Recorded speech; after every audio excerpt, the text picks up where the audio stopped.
Hi all, welcome to ones. അപ്പോൾ ഇന്നത്തെ ക്ലാസ്സിൽ നമ്മൾ സർവേ ആൻഡ് ജിയോമാറ്റിക്സ് എന്ന സബ്ജക്റ്റിൻ്റെ ഒരു ടോപ്പിക്കാണ് നോക്കുന്നത്. അപ്പോൾ വളരെ സിമ്പിൾ ആയിട്ടുള്ളൊരു ടോപ്പിക്കാണ് കോണ്ടൂറിങ് എന്ന് പറയുന്നത്. അപ്പോൾ ഇന്നത്തെ സെഷനിൽ എന്താണ് കോണ്ടൂറിങ്, എന്താണ് അതിൻ്റെ ക്യാരക്ടറിസ്റ്റിക്സ് എന്ന് നമുക്ക് നോക്കാം. സോ ആദ്യം നമുക്ക് കോണ്ടൂർ എന്താണെന്ന് നോക്കാം. കോണ്ടൂർ എന്ന് പറഞ്ഞാൽ ഒരു ഇമാജിനറി ലൈനാണ്. സെയിം ഇലവേഷൻസ് ഉള്ള പോയിന്റ്സിനെ കണക്ട് ചെയ്ത് നമ്മൾ അല്ലെങ്കിൽ ജോയിൻ ചെയ്ത് നമ്മൾ വരയ്ക്കുന്ന ലൈനാണ് contour എന്ന് പറയുന്നത്. So an imaginary line on the ground surface joining the points of equal elevation is known as contour. അതായത് ഈക്വൽ എലിവേഷൻസ് ഉള്ള പോയിന്റ്സിനെ ജോയിൻ ചെയ്യുന്ന ഇമാജിനറി ലൈൻ ആണ് എന്ത്, കോണ്ടൂർ എന്ന് പറയുന്നത്. അല്ലെങ്കിൽ നമുക്ക് പറയാം contour is A line in which the ground surface is intersected by a level surface of same elevation. Same elevation ഉള്ള ഒരു ലെവൽ സർഫസ് നമ്മുടെ ഗ്രൗണ്ട് സർഫസിനെ ഇന്റർസെക്ട് ചെയ്തതായിട്ടും നമുക്ക് എന്തെന്ന് പറയാം, കോണ്ടൂർ എന്ന് പറയാം. അപ്പൊ ലെവൽ സർഫസ് എന്ന് പറഞ്ഞാൽ ഒരു കേർവ്ഡ് സർഫസ് ആണ്, നമ്മുടെ എർത്തിന്റെ സർഫസിന് പാരലൽ ആയിട്ടുള്ള ഒരു സർഫസ് ആണ്. This line on the map represent, അപ്പം മാപ്പിൽ ഇങ്ങനെ ഒരു ലൈൻ, അപ്പൊ ഇങ്ങനെ ഗ്രൗണ്ടും ലെവലും കൂടി, ലെവൽ ലൈനും കൂടി ഇന്റർസെക്ട് ചെയ്ത് വരുന്ന മാപ്പിൽ വരുന്ന ആ ഒരു പോയിന്റിന് നമുക്ക് എന്തെന്ന് പറയാം, കോണ്ടൂർ ലൈൻ എന്ന് വിളിക്കാം. സോ ഇതാണ് ഒരു കോണ്ടൂർ. സോ നമ്മൾ നോക്കിയാൽ കണ്ടോ, സെയിം ഇലവേഷൻസ് ഉള്ള ലൈനിനെ കണക്ട് ചെയ്ത് വരച്ചിരിക്കുന്ന ഒരു ഇമാജിനറി ലൈനാണ് കോണ്ടൂർ. ഇനി കോണ്ടൂർ മാപ്പ് എന്ന് ഉദ്ദേശിച്ചത് നമ്മുടെ കോണ്ടൂർ ലൈൻസ് യൂസ് ചെയ്ത് നമ്മൾ ഓരോ ഫീച്ചേഴ്സിനെയും റെപ്രസെന്റ് ചെയ്യുന്ന ഒരു മാപ്പിനാണ് കോണ്ടൂർ മാപ്പ് എന്ന് പറയുന്നത്. നമ്മൾ ബേസിക്കലി കോണ്ടൂർ മാപ്സ് യൂസ് ചെയ്യുന്നത് ഏതെങ്കിലും ടോപ്പോഗ്രഫിക് മാപ്സ്, അപ്പോൾ ടോപ്പോഗ്രഫിക്കൽ ഫീച്ചേഴ്സ്, ഹിൽസ്, മൗണ്ടെയ്ൻസ് അല്ലെങ്കിൽ റിവർ, റിഡ്ജ്, അതെല്ലാം കാണിക്കാൻ വേണ്ടി, റെപ്രസെന്റ് ചെയ്യാൻ വേണ്ടി നമ്മൾ യൂസ് ചെയ്യുന്നത് കോണ്ടൂർ മാപ്പാണ്. അപ്പോൾ കോണ്ടൂർ മാപ്പിൽ നമുക്ക് ഈ ഫീച്ചേഴ്സിനെല്ലാം എലവേഷൻസ് ഉപയോഗിച്ച് റെപ്രസെന്റ് ചെയ്യാനായിട്ട് നമുക്ക് എന്ത് വേണം, കോണ്ടൂർസ് വേണം. So contour map gives an idea of the altitude of the surface. അപ്പോൾ ഒരു സർഫസ് ഫീച്ചേഴ്സിന്റെ ഓൾട്ടിറ്റ്യൂഡും അതുപോലെ എന്തെങ്കിലും ഡിസൈൻ വർക്ക്സ്, അതിന്റെ ഡീറ്റെയിലിംഗ് വർക്ക്സിന് വേണ്ടി, അതുപോലെ നമ്മുടെ എർത്ത് വർക്ക്സിന്റെ ഫില്ലിങ്ങിനും അതുപോലെ അങ്ങനത്തെ വർക്ക്സിനെല്ലാം വേണ്ടി നമുക്ക് എന്ത് വേണം, ഒരു കോണ്ടൂർ മാപ്പ് വേണം. Next is a contour interval. അപ്പൊ കോണ്ടൂർ ഇന്റർവെൽ എന്ന് പറഞ്ഞാൽ രണ്ട് കോൺസിക്യൂട്ടീവ് കോണ്ടൂർസ് തമ്മിലുള്ള വെർട്ടിക്കൽ ഡിഫറൻസ് ആണ്. അപ്പോൾ നമുക്ക് രണ്ട് കോണ്ടൂർസ് ഉണ്ട്. Let's say we have two contours. ഇങ്ങനെ കോൺസിക്യൂട്ടീവ് ആയിട്ട് വരുന്ന കോണ്ടൂർസിന്റെ വെർട്ടിക്കൽ ഡിസ്റ്റൻസിനെയാണ് നമ്മൾ കോണ്ടൂർ ഇന്റർവെൽ എന്ന് പറയുന്നത്. മോസ്റ്റ് ഓഫ് ദ കേസസ് എന്താണ്, നമ്മുടെ കോണ്ടൂർ ഇന്റർവെല് കോൺസ്റ്റന്റ് ആയിരിക്കും. അതായത് ഇപ്പൊ നമുക്കുള്ളത് ദിസ് ഇസ് 80, 90, 100. അപ്പോൾ ഇതിന്റെ കോണ്ടൂർ ഇന്റർവെൽ എന്ന് പറയുന്നത് എത്രയാണ്, 10 ആണ് contour interval. So the vertical distance between two consecutive contour is known as contour interval. അപ്പൊ രണ്ട് കോൺസിക്യൂട്ടീവ് ആയിട്ടുള്ള കോണ്ടൂർസിന്റെ വെർട്ടിക്കൽ ഡിഫറൻസ് ആണ് അല്ലെങ്കിൽ ഡിസ്റ്റൻസ് ആണ് കോണ്ടൂർ ഇന്റർവെൽ. അപ്പൊ നമ്മളൊരു എക്സാമ്പിൾ എടുക്കുകയാണ്, 90, 89, 88 അങ്ങനത്തെ എല്ലാമാണ് നമ്മുടെ കോണ്ടൂർ ലൈൻസ് വരുന്നത്. അപ്പൊ ഇതിന്റെ ഡിഫറൻസ് എന്ന് പറയുന്നത് എന്താണ്, 1 മീറ്റർ ആണ്. അപ്പൊ ഈ 1 മീറ്റർ ആണ് നമ്മുടെ contour interval. And it is desirable to have a constant contour interval for a particular map. ഒരു പെർട്ടിക്കുലർ മാപ്പിന് കോൺസ്റ്റന്റ് ആയിട്ടുള്ള അല്ലെങ്കിൽ ഒരു പെർട്ടിക്കുലർ ഫീച്ചറിന് കോൺസ്റ്റന്റ് ആയിട്ടുള്ള ഒരു കോണ്ടൂർ ഇന്റർവെൽ ആണ് മോസ്റ്റ് പ്രോബബിളി നമുക്ക് ഉണ്ടാവുന്നത്. അപ്പൊ ഇതാണ്. അപ്പൊ നമ്മളിത് കണ്ടോ, ഈ ഓരോ നമ്മളിവിടെ എലിവേഷൻസ് മാർക്ക് ചെയ്തിട്ടുണ്ട്, ഓരോ ലൈനിന്റെയും ഹൈറ്റ്സ് നമ്മൾ റെപ്രസെന്റ് ചെയ്തിട്ടുണ്ട്. അപ്പൊ ഇതിന്റെ വെർട്ടിക്കൽ ഡിസ്റ്റൻസ് ആണ്. Next is horizontal equivalent. അപ്പോൾ കോണ്ടൂർ ഇന്റർവെൽ എന്തായിരുന്നു, രണ്ട് കോൺസിക്യൂട്ടീവ് കോണ്ടൂർസിന്റെ വെർട്ടിക്കൽ ഡിസ്റ്റൻസ് ആയിരുന്നു. ഇനി രണ്ട് കോൺസിക്യൂട്ടീവ് കോണ്ടൂർസിന്റെ ഹൊറിസോണ്ടൽ ഡിസ്റ്റൻസിന്, അതായത് ഹൊറിസോണ്ടൽ ഡിസ്റ്റൻസിന് നമ്മൾ പറയുന്നതാണ് ഹൊറിസോണ്ടൽ ഇക്വലന്റ്. അപ്പൊ ഈ ഹൊറിസോണ്ടൽ ഇക്വലന്റ് എന്ന് പറയുന്നത് ഓരോ ഫീച്ചേഴ്സ് അനുസരിച്ച് എന്താവാം, ചേഞ്ച് ചെയ്യാം. അപ്പൊ കോൺസ്റ്റന്റ് ആവുന്നത് കോണ്ടൂർ ഇന്റർവെൽ ആണ്, പക്ഷേ ഹൊറിസോണ്ടൽ ഇക്വലന്റ് കോൺസ്റ്റന്റ് ആവണമെന്നില്ല. The horizontal distance between any two consecutive contours is known as horizontal equivalent. It is not constant. അപ്പൊ അത് കോൺസ്റ്റന്റ് അല്ല, അത് ഒരു പോയിന്റ് ബൈ പോയിന്റ് സ്റ്റീപ്നെസ്സിനെ എല്ലാം ഡിപ്പെൻഡ് ചെയ്ത് അത് വേരി ചെയ്തുകൊണ്ടിരിക്കും. സോ സ്റ്റീപ്പർ ദ ഗ്രൗണ്ടിൽ സ്റ്റീപ്പർ ആകും തോറും എന്ത് പറ്റുന്നു, നമ്മളുടെ ഹൊറിസോണ്ടൽ ഇക്വലന്റ് ചെറുതായി കൊണ്ടിരിക്കുന്നു. Next is a characteristic. ഇനി one of the important topic ആണ്, എക്സാംസിനെല്ലാം ചോദിക്കാറുള്ള ഒരു ടോപ്പിക്കാണ് ക്യാരക്ടറിസ്റ്റിക്സ് ഓഫ് കോണ്ടൂർസ്, കോണ്ടൂർസിന്റെ ക്യാരക്ടറിസ്റ്റിക്. അപ്പൊ ഫസ്റ്റ് ക്യാരക്ടറിസ്റ്റിക് എന്താണ്, ഒരു കോണ്ടൂർ ലൈൻ എന്ന് പറയുന്നത് ഈക്വൽ അല്ലെങ്കിൽ സെയിം ഇലവേഷനുള്ള പോയിന്റ്സിനെ കണക്ട് ചെയ്യുന്നതാണ്.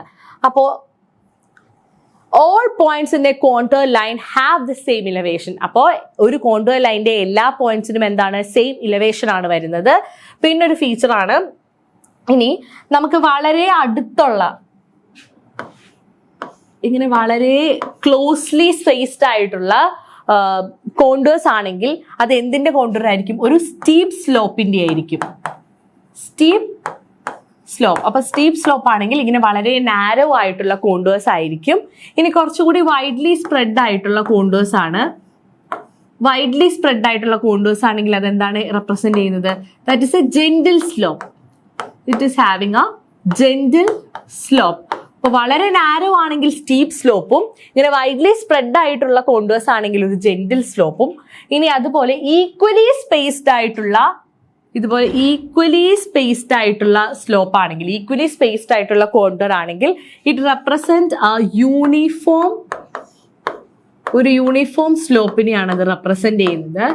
ഇനി അതുപോലെ നമുക്ക് വളരെ സ്ട്രെയിറ്റ് ലൈൻ ആയിട്ടുള്ള, straight parallel and equidistant, straight ആണ്, പാരലൽ ആണ്, ഇക്വിഡിസ്റ്റന്റ് ആണെങ്കിൽ അത് റെപ്രസെന്റ് ചെയ്യുന്നത് ഒരു പ്ലെയിൻ അല്ലെങ്കിൽ ഫ്ലാറ്റ് സർഫസിനെ ആയിരിക്കും. Plain or flat surface. So the flat surface അല്ലെങ്കിൽ flat ground is indicated where the contours are widely separated. അപ്പോൾ widely separated ആണെങ്കിൽ അതൊരു flat surface ആയിരിക്കും. closely separated ആണെങ്കിൽ അത് steep slope ആയിരിക്കും.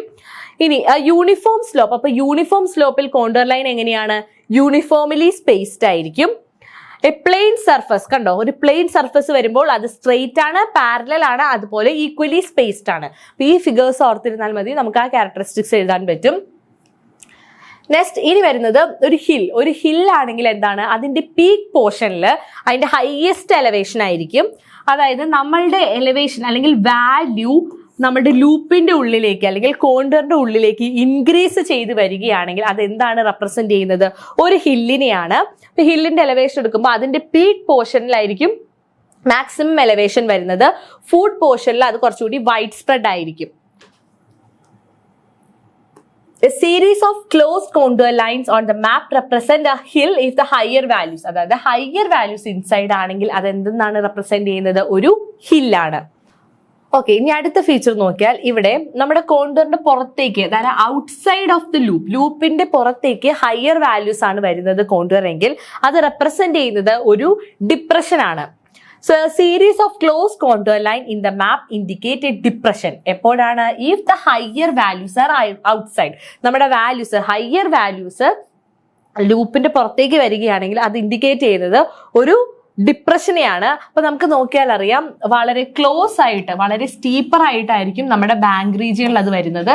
അതുപോലെ സെന്റർ റീജിയൻ അല്ലെങ്കിൽ അതിന്റെ പീക്ക് റീജിയനിൽ വളരെ വൈഡ് സ്പ്രെഡ് ആയിട്ട് അല്ലെങ്കിൽ വളരെ ഫ്ലാറ്റർ ആയിട്ടുള്ള ഒരു സ്ലോപ്പാണ് ഡിപ്രഷനിൽ നമുക്ക് കാണാൻ പറ്റുന്നത്.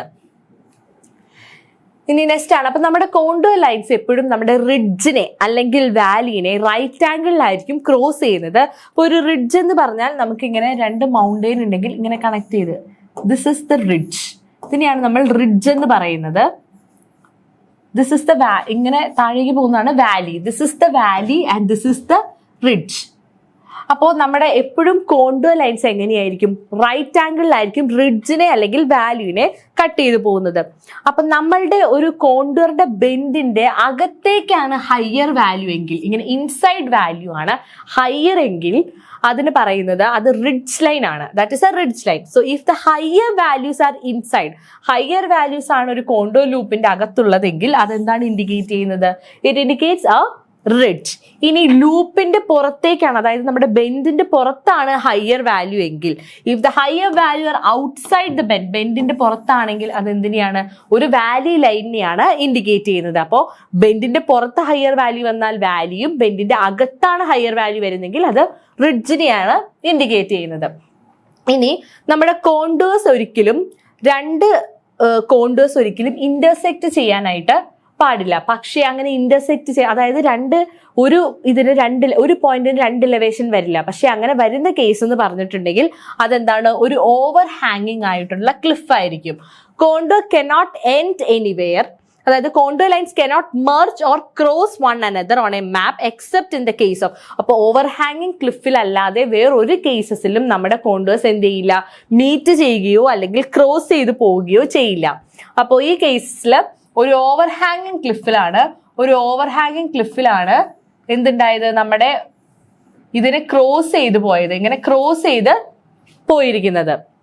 ഇനി വേറൊരു ക്യാരക്ടറിസ്റ്റിക്സ് എന്ന് പറഞ്ഞാൽ നമ്മുടെ കോണ്ടൂർസ് എപ്പോഴും ക്ലോസ്ഡ് കോണ്ടൂർ ആയിരിക്കണം, ഒരു ക്ലോസ്ഡ് ട്രാവേഴ്സ് ആയിരിക്കണം. Either within or outside the limit of മാപ്പിന്റെ ഉള്ളിൽ തന്നെയോ അല്ലെങ്കിൽ പുറത്താണെങ്കിലും ആ കോണ്ടൂർസ് എന്തായിരിക്കും, ഒരു ക്ലോസ്ഡ് സ്ട്രക്ചർ ആയിരിക്കണം.